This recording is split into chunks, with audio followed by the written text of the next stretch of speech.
Hola, buenas tardes. Vamos a dar inicio a nuestra reunión clínica. En el día de hoy quiero presentar a la doctora Gabriela Doberti.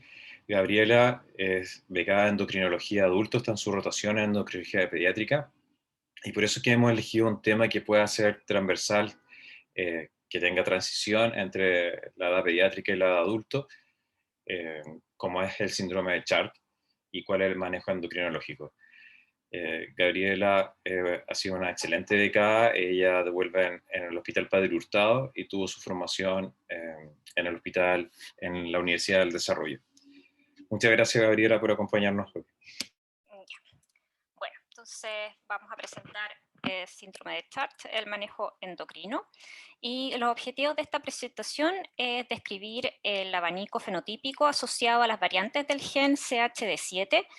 Después, el segundo objetivo es tratar de resolver cuándo podríamos plantear en un paciente con hipogonadismo hipogonadotropo el síndrome de Chart. Y por tercero, el tercer objetivo es describir las alteraciones endocrinas asociadas al síndrome de Chart, cómo realizar un estudio y manejo inicial. Para abarcar estos objetivos, la presentación está compuesta en cuatro grandes ítems. El primero, vamos a hablar sobre las generalidades del síndrome de Chart. El segundo, vamos a hablar sobre la genética y los fenotipos. Y tercero, vamos a hablar sobre las alteraciones endocrinas, específicamente sobre el hipogonadismo hipogonadotropo y talla baja. Y como cuarto punto vamos a mostrar una serie de pacientes de la Universidad Católica con síndrome de Chart.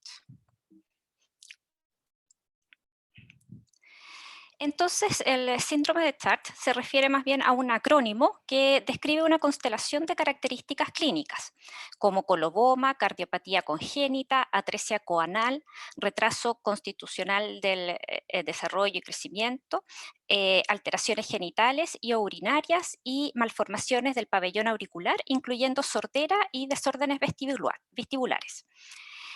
Se debe principalmente este síndrome a una variante patogénica heterocigota del gen CHD7 y desde que se descubrió este gen responsable de esta enfermedad, el espectro clínico asociado a esta variante, a la variante patogénica, se ha ido ampliando con el tiempo. La expectativa de vida de estos pacientes depende principalmente de la severidad de las manifestaciones clínicas y se estima una incidencia entre 1 en 8.500 a 1 en 10.000 recién nacidos vivos. Aquí mostramos algunas fotos de pacientes que presentan síndrome de Chart. Como podemos ver, en el fondo presentan cierta asimetría facial.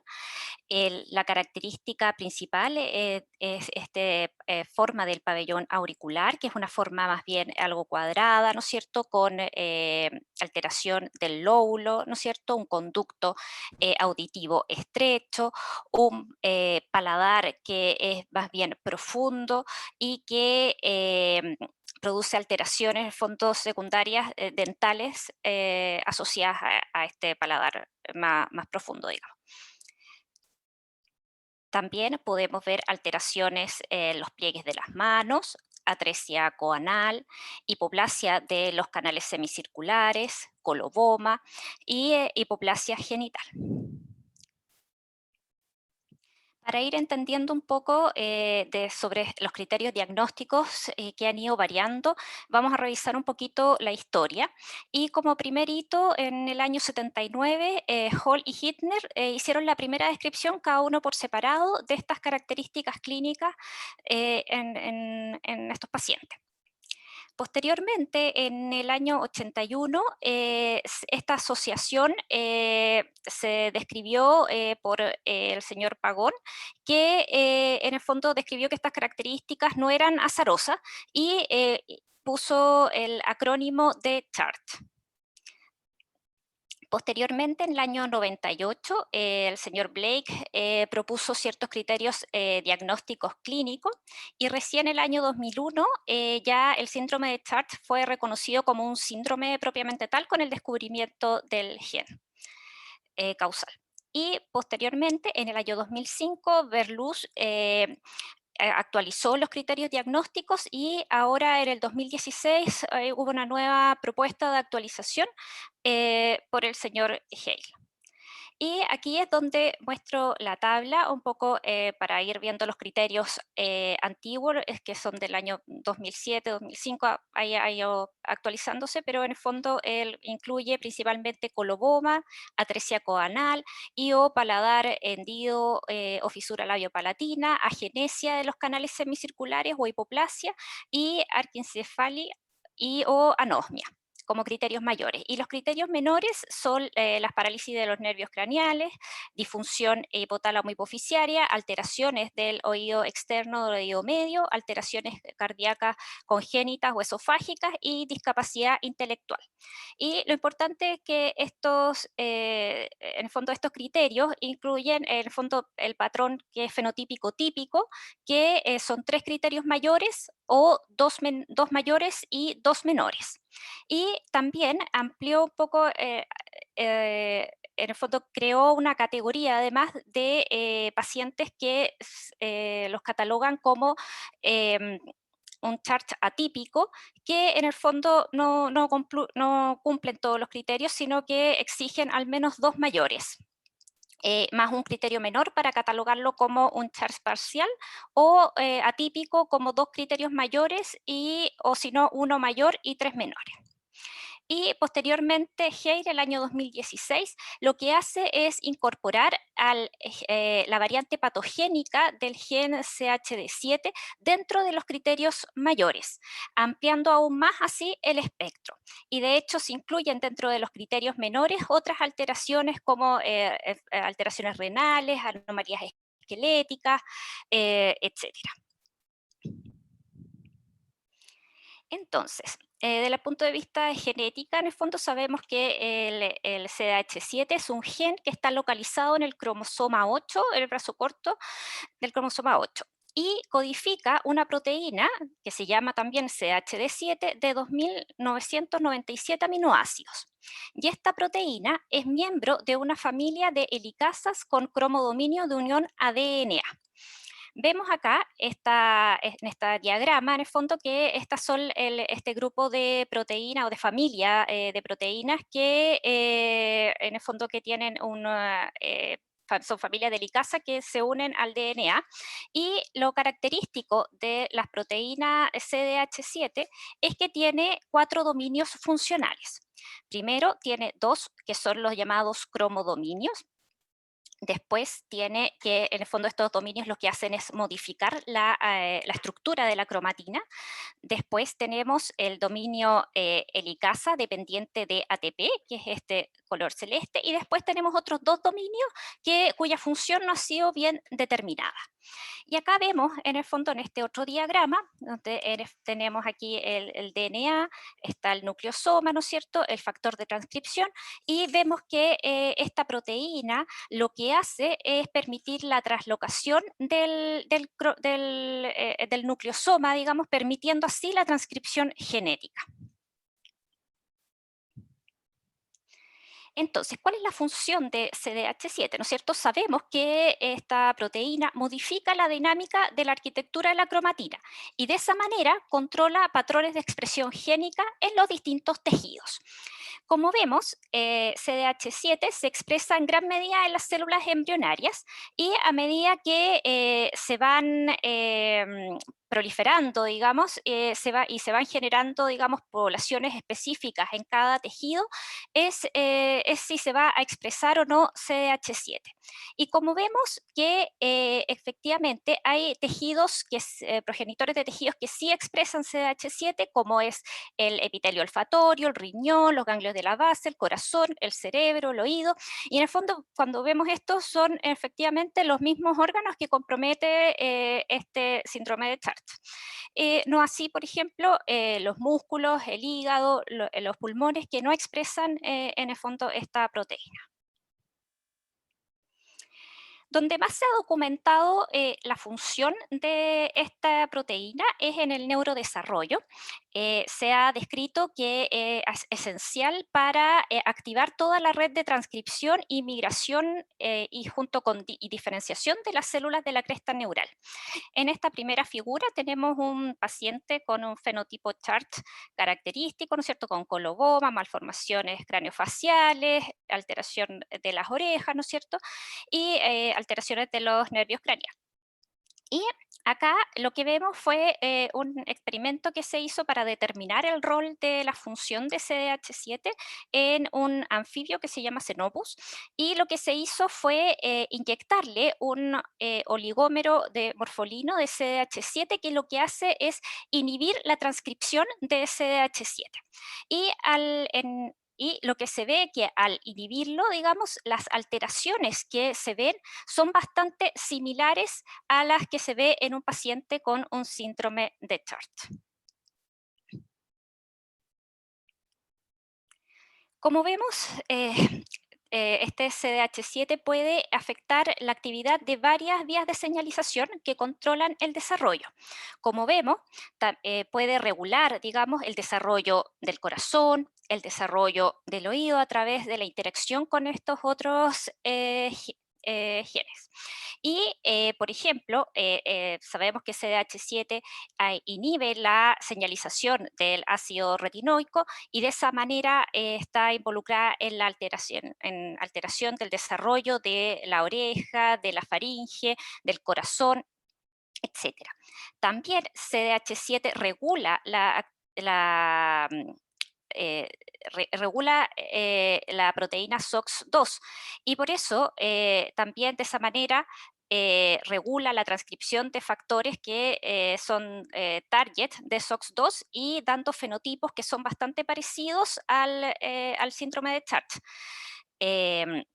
También SDH7 inhibe la transcripción de P53 y cuando se produce una desregulación de esto, existe una activación de P53, se produce el síndrome de Treacher-Collins, que también tiene características bastante similares al síndrome de Chart. Así que vemos que esta proteína, digamos, regula otros factores de transcripción, produciendo, digamos, distintos fenotipos que se sobreponen al síndrome de Chart. Como vemos, existen más de 500 variantes patogénicas que van a derivar en la pérdida de función de esta proteína. Por lo tanto, la haploinsuficiencia es el mecanismo patogénico. Tiene un patrón de herencia que es autosómico dominante y, como vemos, es una condición que es esporádica. De hecho, la mayoría de las mutaciones son todas de novo. Lo que sabemos es que 30% de las variantes patogénicas está localizada dentro de las regiones codificantes de los dominios funcionales. El resto no se ha determinado. Y lo que sí sabemos es que más del 90% de los pacientes que tienen un chart típico tiene una variante patogénica en este gen. El tipo de mutación más frecuente es la mutación nonsense. Acá tenemos aquí como un diagrama, digamos, de la proteína, y lo que vemos efectivamente es que se pueden dar, los tipos de mutaciones se pueden dar a lo largo, digamos, de todo el gen. Y lo que sí es característico es que las mutaciones que son missense, en el fondo se agrupan en la parte central del gen, a diferencia de los otros tipos de mutaciones. Entonces, un poco para ir recapitulando y dejando bien claro esto, les voy a presentar un estudio, uno de los últimos estudios del año 2017, donde es una corte francesa que muestra la correlación entre fenotipo y genotipo en una corte de 119 pacientes. Lo que sí es clave, acá ocuparon los criterios de diagnóstico del año 2007 y el estudio genético se hizo a través de secuenciación y MLPA. De los 119 pacientes, la mayoría eran hombres, solo hubo 62 mujeres, la edad promedio fue de 11 años y la mayoría cumplía los criterios de un chart típico y 10% de un chart atípico. Y el 79% de los pacientes tenía una variante patogénica. ¿Qué cosas es importante acá recalcar? Que los pacientes, esto de aquí es la frecuencia de las características clínicas de los pacientes con CHART. Y vemos que de los criterios mayores, el criterio más frecuente es la agenesia o la hipoplasia de los canales semicirculares. Y dentro de los criterios menores, el criterio más frecuente es la alteración de los nervios craneales. En cuanto a las características entre los pacientes que tenían variante patogénica y que no tenían variante patogénica, vemos que hay ciertas características que se presentan muy frecuentemente en los pacientes que tienen la variante patogénica. Entre ellos, la agenesia o hipoplasia de los canales semicirculares, la sordera, la alteración del pabellón auricular y anosmia. Comparado con, se presentan en mayor frecuencia que con los pacientes que no tienen variante patogénica identificada. ¿Y qué es lo otro importante acá recalcar? Que las alteraciones, de las alteraciones endocrinas, la más frecuente de todas es el hipogonadismo, ¿ya? Y de hecho 34%, acá no se muestra en esta tabla, pero de lo que refieren en el paper los autores, el 34% tenía deficiencia de GH y un 8% hipotiroidismo.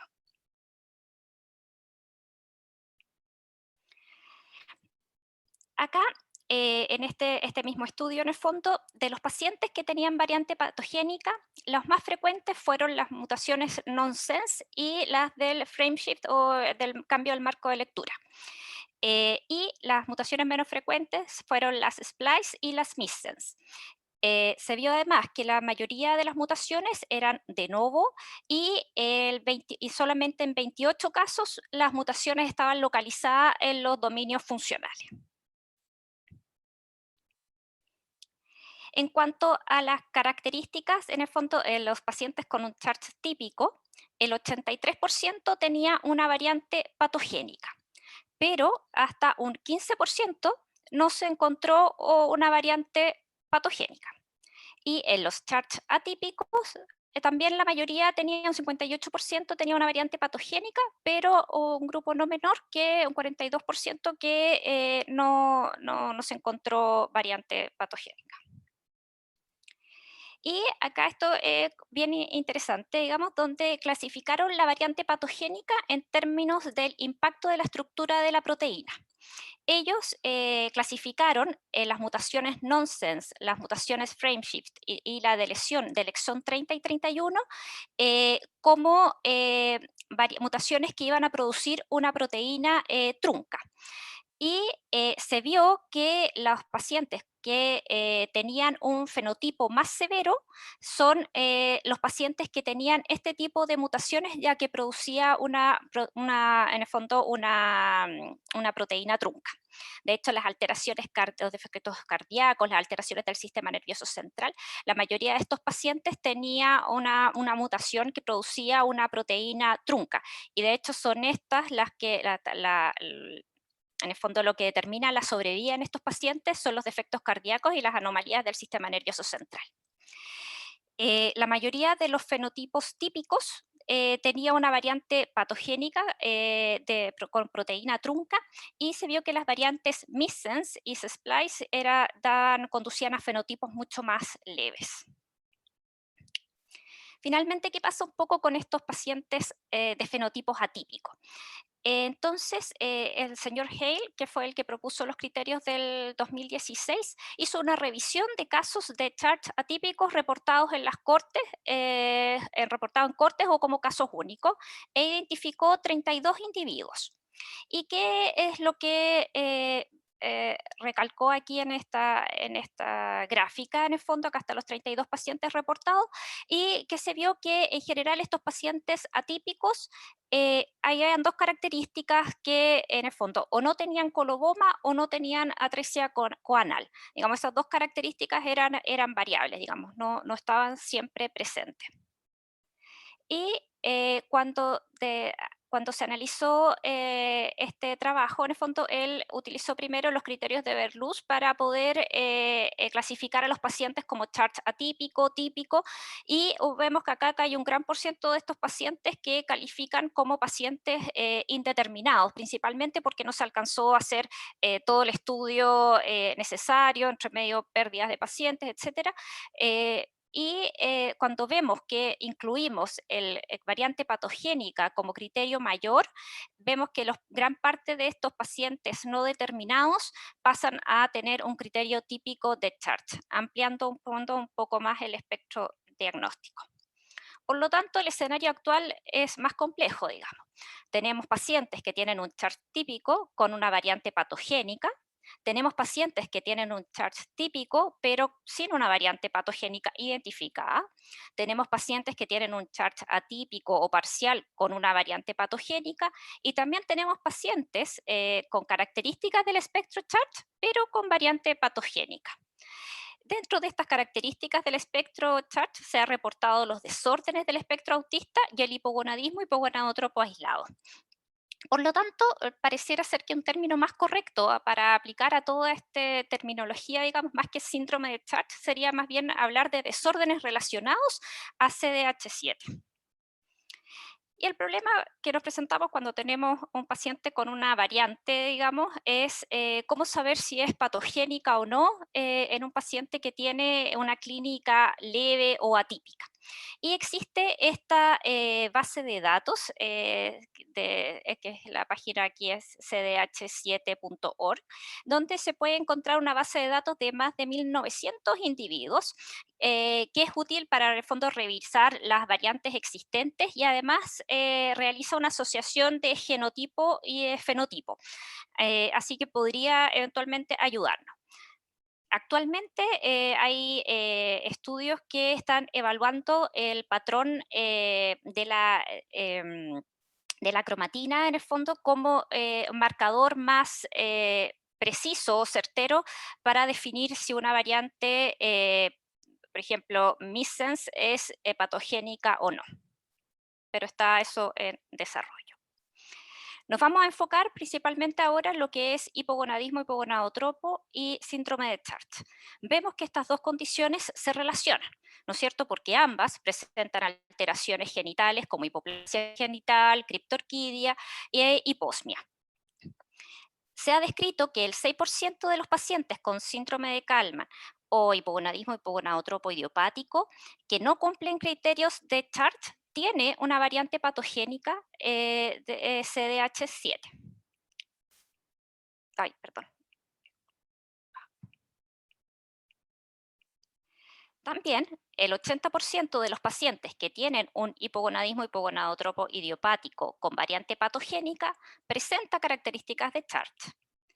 Y sabemos además que las manifestaciones endocrinas más común del síndrome de Chart es el hipogonadismo hipogonadotropo.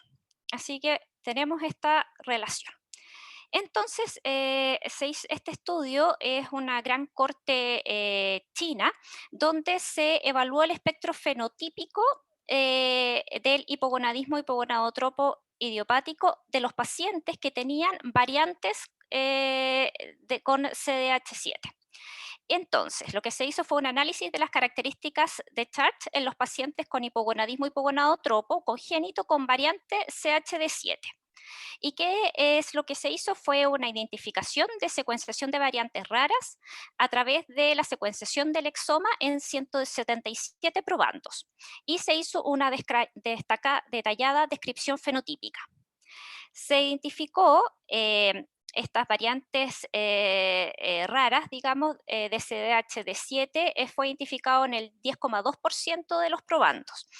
Y acá tenemos de estos 18 pacientes que representaban el 10%, digamos, vemos que el 77% tenía síndrome de Kallmann y el 22% un hipogonadismo hipogonadotropo normósmico. Es importante recalcar que acá no solamente eran variantes, digamos, y se identificaron 4 variantes que eran probablemente patogénicas, 8 variantes que tenían significado incierto y 4 variantes que eran probablemente benignas. Entonces, Además, vieron que el 92,3% de los probandos había heredado la variante de algún pariente. Y acá mostramos la frecuencia de los pacientes con hipogonadismo hipogonadotrópico con variantes y sin variantes de CHD7. Y vemos que efectivamente hay ciertas características que son más distintivas en los pacientes con variantes CHD7, como el retraso motor, la sordera, los defectos de la pabellón auricular, disfunción esofágica, defectos oculares, defectos esqueléticos. Y estos autores lo que hicieron fue crearon un algoritmo que es bastante complejo acá, que en el fondo este cálculo matemático, si es que esta probabilidad daba mayor de 0,1, era indicativo de una variante CHD7, lo cual es bastante complejo esto llevarlo a la práctica clínica. Entonces, finalmente, lo que concluyen es que hay dos características que son súper específicas del síndrome de Church, que es la sordera y los defectos del pabellón auricular. Y se vio que la coexistencia de estas alteraciones, digamos, pueden ser priorizadas para un testeo genético, digamos. O sea, en el fondo, en pacientes con hipogonadismo hipogonadotropo, a quien valdría la pena estudiar alguna variante de este gen serían pacientes con estas dos características. Después, un poquito de talla baja. Acá, en general, la mayoría de los niños tiene una talla normal al nacimiento. 90% tiene un crecimiento lineal postnatal bastante subóptimo, especialmente en los primeros 3 años de vida. Y esto principalmente vemos que es bastante multifactorial, ya sea por dificultades para alimentarse, por las malformaciones cardíacas, son pacientes que tienen múltiples hospitalizaciones, cirugías frecuentes y también hay un factor que son las alteraciones endocrinas, pero que vemos que la deficiencia de hormona del crecimiento es bastante menor, digamos, como contribuyente a todas estas causas. En general, la talla de la adultez de estos pacientes se ha escrito que está bajo el percentil 3 y por lo tanto son pacientes que requieren evaluación del eje GH y GF1. Cuando uno evalúa en la literatura el uso de GH y síndrome de Church, verdad, es bastante poco lo que hay, digamos. Hay solamente reportes de casos donde se ha utilizado en el fondo la hormona del crecimiento sin mayores complicaciones. Y la única corte de pacientes, digamos, de estudio que encontré fue este, que es del año 2015, donde se evaluó un grupo de 51 niños con CHART y que vemos, eso sí, que que todos los niños, no todos los niños se evaluaron para déficit de GH, sino que solo 33 de los 51 niños, y de los cuales 15 sí tenían déficit de GH.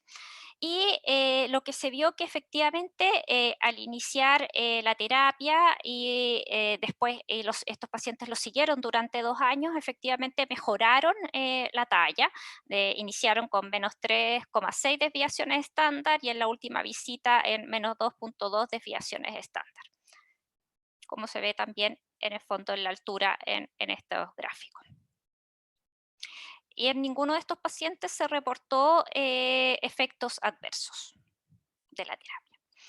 Así que bueno, desde el punto de vista endocrino, en el síndrome de Church nos toca evaluar en el fondo todo lo que va en relación al hipogonadismo hipogonadotropo, el retraso puberal consecuente, también hay que evaluar osteoporosis, el crecimiento, evaluar si efectivamente estos pacientes requieren un test de estímulo o terapia con GH y posteriormente ya más en la adultez discutir el tema de la fertilidad y en el fondo y de la eventualidad de que puedan concebir. Em, pero al buscar información específicamente sobre fertilidad, consejería, en verdad los datos bastante escasos. Finalmente, para terminar, les presentamos una serie tenemos 3 pacientes, de los cuales existe un paciente que cumple hartos criterios de síndrome de Chart y se detectó efectivamente una variante patogénica. em, y en el segundo paciente también se detectó una variante patogénica. En el tercer paciente vemos que su fenotipo es bastante es menos florido, digamos, donde tenemos un paciente que tiene alteración del pabellón auricular, tiene un hipogonadismo hipogonadotropo y un retraso del crecimiento. Y en este paciente lo que se identificó fue una variante de significado incierto. Esta es una variante, una mutación de tipo missense, que son en el fondo las que cuestan más evaluar, digamos, y hasta el minuto, en el fondo, no hay datos suficientes para determinar el rol de esta variante. Em, Eso. Y finalmente, unos mensajes en el fondo para tener en cuenta de que los desórdenes CHD7 comprometen un gran espectro de variantes patogénicas de este gen, que incluye tanto el síndrome de Chart, así como características que comprenden el fenotipo Chart. Lo otro, los desórdenes CH7 deben sospecharse en individuos con hipogonadismo hipogonadotropo asociado a la coexistencia de sordera y o alguna alteración del pabellón auricular. Y finalmente, el retraso del crecimiento es secundario a múltiples causas. Solo una minoría se debe a la deficiencia de hormona del crecimiento. Eso.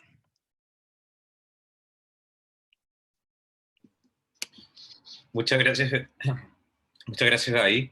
Y o sea, voy a partir yo preguntando, pero queda abierta a discusión. Puedo leer las preguntas en el chat o las pueden hacer levantando la mano. Y lo que te quería preguntar, que tú comentabas que algunos de estos pacientes habían heredado las variantes patogénicas de algunos de los progenitores. Sí. Ok, entonces eso quiere decir que dentro de las causas de hipogonadismo y hipogonadotropo que se asocia a algunas de estas variantes heredadas, si es heredada, ¿fue por fertilización asistida de esos progenitores o esa hipogonadismo y hipogonadotropo se resolvió en forma espontánea? No lo tengo claro. La mayoría, no lo detallaban cuando lo leí, no detallaban eso principalmente. No lo sabría decir. Ok, porque el último paciente que tú presentaste, ¿no es cierto? Mm, El papá tenía un fenotipo similar a su hijo. El papá no se estudió genéticamente porque, como yo te comentaba, un paciente que tenía, ujú. o sea, papá perdí contacto con él, pero no se pudo estudiar para ver la segregación de esa variante.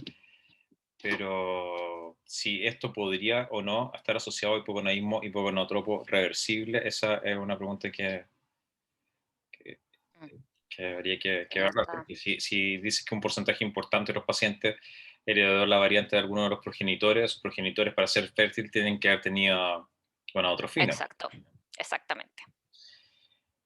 Dentro de las preguntas, Bernarda Esteves de Ecuador pregunta si existe chart con defectos claros en la línea media o del quiasma, como se ha podido describir en algunos pacientes con síndrome de Kalman. La pregunta Mm. básicamente es qué tipo de lesiones a nivel del sistema nervioso central leíste tú que podían estar asociados a síndrome de Kalman, o sea, síndrome Sí. de Chart. Aparte mm, como que otras Lesiones si tienen cuestiones lesiones similares del línea media. media Ujú. o del QEM óptico. Que básicamente en este No. paciente lo que se ha descrito es Ujú. hipoplasia Sí. o asimetría de los surcos o nervio olfatorio. Mm. Pero de línea media, como lesiones de línea media, agenesia cuerpo calloso. No, no, eso no. El doctor García tiene la mano levantada. Sí, oye, excelente, Gaby, la presentación, súper clara y precisa, te felicito. Y yo te mandé un paciente, pero no aplicó para incluirlo ahí. que es un paciente que tiene un cuadro de Kalman absolutamente claro, lo conozco de los 3 años y tiene anosmia y ahora tiene 23 años, está por supuesto con reemplazo. Y ese paciente tenía una variante que, según me dijo Alejandro, era probablemente benigna, o sea que no era una variante patogénica, pero el niño tiene un Kalman absolutamente. Entonces, no sé cómo lo calificarías, porque qué coincidencia más grande que Sí. esto tenga. Sí, es difícil poder dar hoy en día una interpretación de esto, sobre todo porque la mayoría son estas son por mutaciones missense, y estas son las que cuesta más interpretarlas, porque en general la función de la proteína, digamos, puede ser parcialmente funcional, entonces ese rol ahí es difícil catalogarlo. Yo de hecho no tengo una explicación clara, digamos, si es que cómo poder agrupar o dónde poder encajar ese tipo de pacientes, digamos, como lo describen en la corte china, digamos, que efectivamente incluyeron variantes, ya sea patogénicas, benignas, como parte de esta corte. No sabría realmente en la interpretación. Porque a lo mejor, podría ser, hay hipogoneísmo y hipogonotropos que son bigenéticos, o sea, que podrían mezclar, como lo entiendo, dos genes. Claro. Nancy comentaba ahí en el chat que en el síndrome de Char un 30% tiene hipoplasia del cuerpo calloso y un 50% hipoplasia del vermis cerebeloso. Muchas gracias, Nancy. Gracias.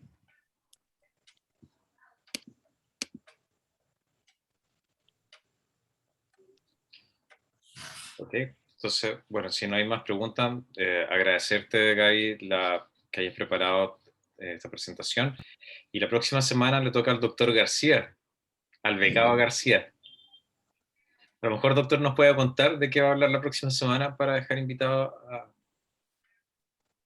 a... Sí, voy a hablar de cómo podemos acercarnos más a predecir los niños que pueden desarrollar diabetes 2 tempranamente.